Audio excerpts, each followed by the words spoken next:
বন্ধুরা, আজকে আমরা করব ডিম আলুর তরকারি। তার জন্য প্রথমেই আমি ডিম সিদ্ধ দিয়ে দিব। আমি 2টা ডিম নিয়েছি কারণ আমি 2জন মানুষের জন্য করছি। আপনারা আপনাদের পছন্দ মতো কোয়ান্টিটি বাড়িয়ে নিতে পারবেন। একটু লবণ দিয়ে দিবেন, তাহলে একটু তাড়াতাড়ি সিদ্ধ হয়ে যাবে। আমি ঢেকে দিলাম।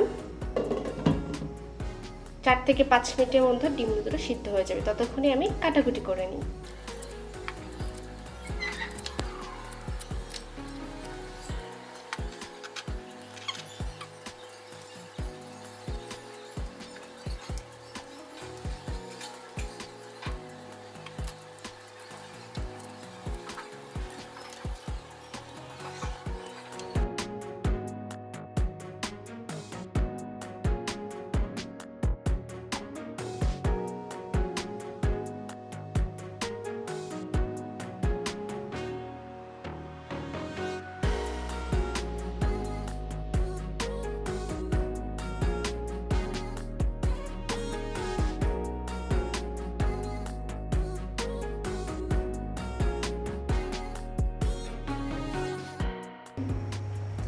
পাঁচ মিনিট হয়ে গেছে, ডিমও সিদ্ধ হয়ে গেছে। এখন চুলাটা বন্ধ করে দেব।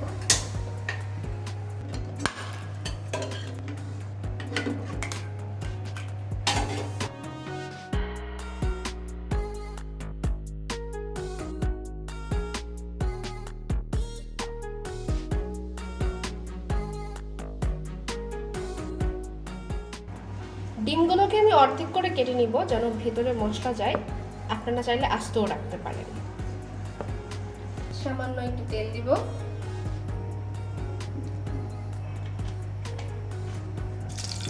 কেটে রাখা পেঁয়াজ রসুন ঝালগুলো দিয়ে দেব।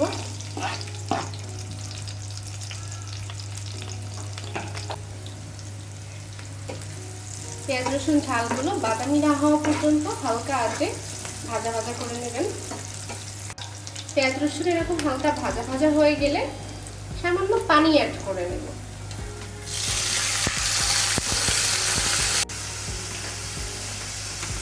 এবার পরিমাণ মতো হলুদ,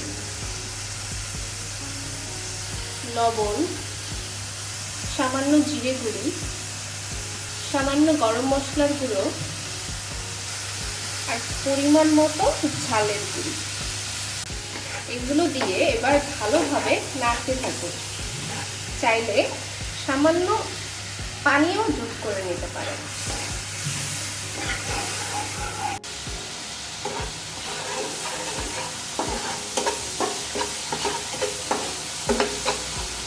মশলাটা এরকম কষানো হয়ে গেলে তাতে কেটে রাখা আলু ও ডিমগুলো দিয়ে দিব।